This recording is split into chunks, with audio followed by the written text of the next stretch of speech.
Christ, I muttered to myself as the first flakes of snow started to fall. They gathered in fuzzy clumps over the windshield before my wipers cleared them away. I'd been waiting for 20 minutes now in my sister's driveway. Had I chosen to wait inside with her, I'd have been dead by now thanks to her 2 grey cats. Cute little devils, but murder to my sinuses. Puffy eyes and a clogged up throat, that's just what I needed. Every Christmas, our family made the annual trip to my grandparents' cabin, tucked away in the woods of Hope, Alaska, and I'd have hoped to beat the snowfall that was forecasted, since my sister's license was suspended from a DUI. Here I was, a hostage to time, with my finger tapping anxiously on the steering wheel. When my mother had asked me to be the one to grab my sister, I had honestly dreaded it from the start. It wasn't that we hated one another, we just weren't as close anymore. After decades of constant arguments and bitter disagreements, we became distant and our relationship fizzled. Yes, we were siblings, but it felt more accurate to call us the residue of what siblings once were. Finally, like the gates of Valhalla, her front door opened and out she came. Her hair was forest green. The last time I'd seen her it had been white, and the time before that it was violet.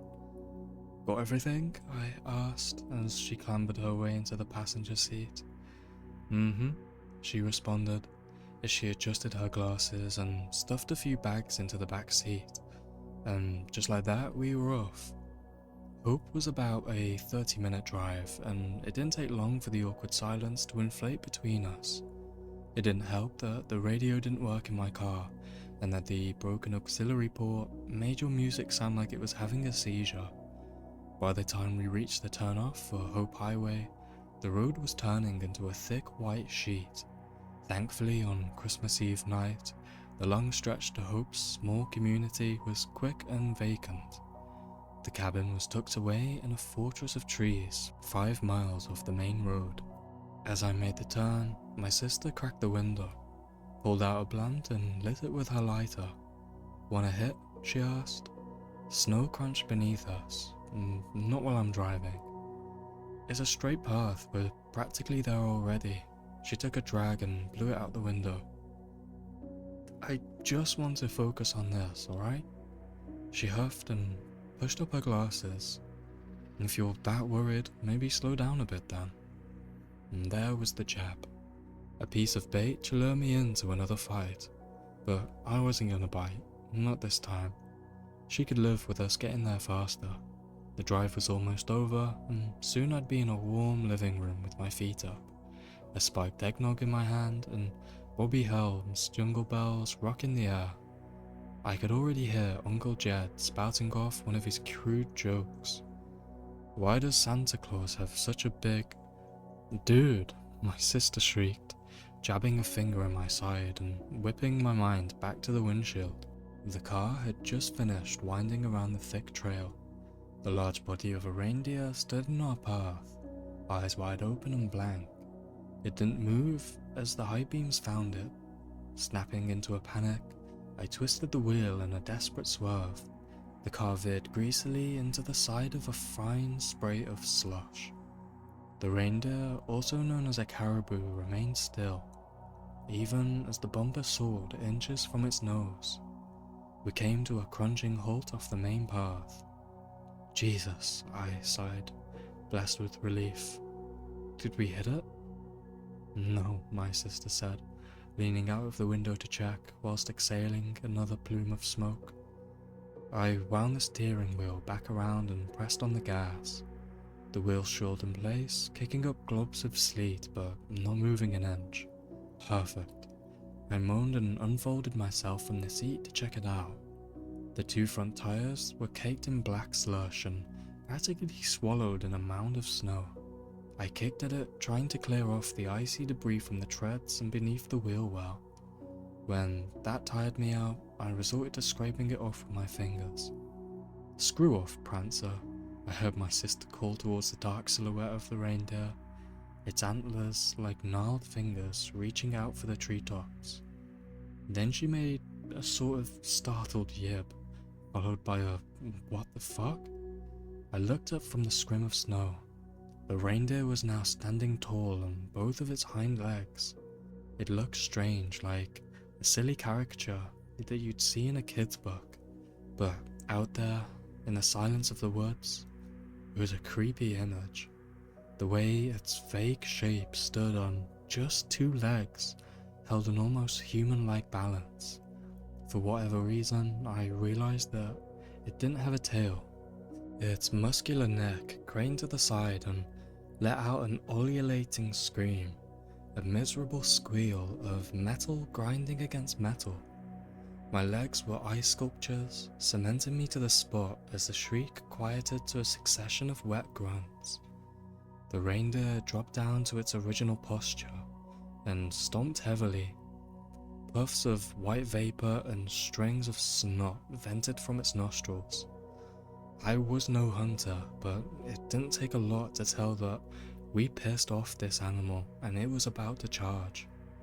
I leaped for the driver's seat, pulling the door open, and slammed it shut, just as a muffled thud of hooves reached me. Antlers scraped the door as its large body practically flew over the patch I had just been standing in. Fast, very fast. My sister screamed as the large bulk of its frame wound back around and charged again, this time shattering the headlights and submerging us in darkness. "Just go already," my sister hollered in my ear. "I'm trying, goddammit," I hissed. The wheels continued to spin helplessly. We were trapped. The creature charged again, this time nailing the window. A cobweb of cracks bloomed near my sister's head. I searched for anything, literally anything that I could use as a weapon. I was never really a gun enthusiast, but at that moment I'd have shaved my head and joined the secular monks if it meant having a Glock in my hand right then and there. After rattling the car once more, the reindeer finally appeared to lose interest and disappeared amidst the clutter of trees. Granted some time to breathe and think, we phoned our dad and told him about the situation. He was going to come down in his pickup and get us unstuck and out of this mess. I looked over at my sister, who was taking long and steady breaths between her fingers. "Are you alright?" I asked. "What do you think?" she grumbled. "I told you to slow down." Another jab, and this time I wasn't going to have it. "You want to be useful?" I yelled. "Get out there and push." "No? And shut up. I just don't need it right now." She said nothing else, and neither did I, returning once again to a pocket of silence that our relationship had succumbed to. The sooner Dad's headlights peeked in the distance, the better. Suddenly, she rolled the window down.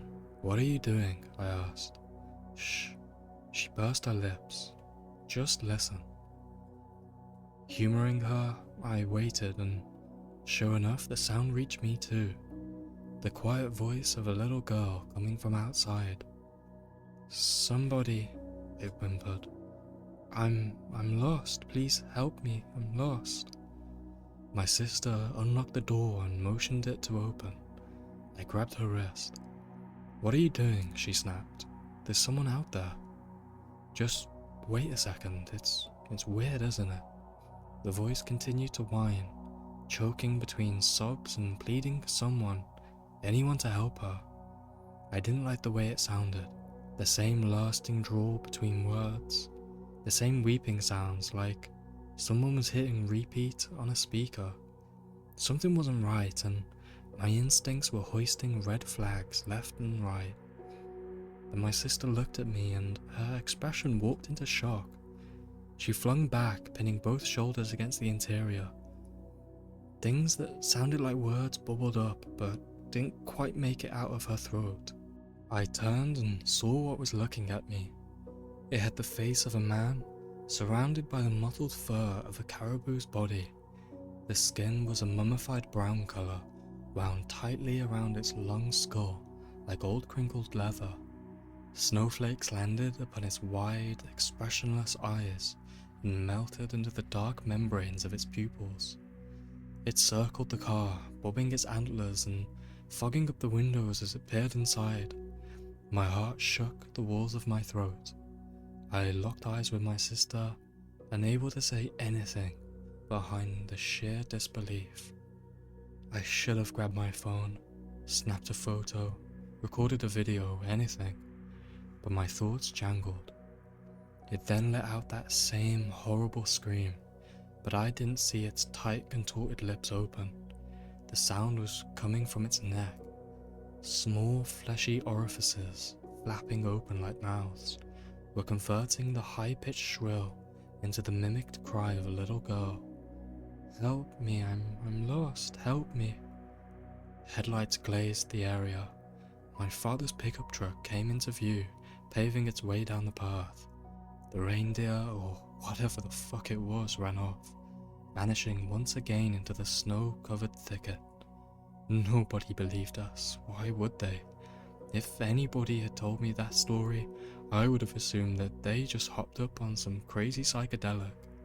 But the reality of what I saw was cold, and it's something I still to this day can't fully swallow.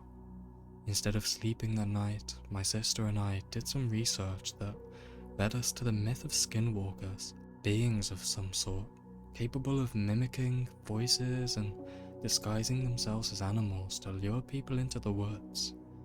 After reading other accounts, there wasn't any doubt in my mind what we'd witness out there. Every so often that night, I'd stare out of the window and eye the yard, wondering if I'd see that leathery face watching from the tree line.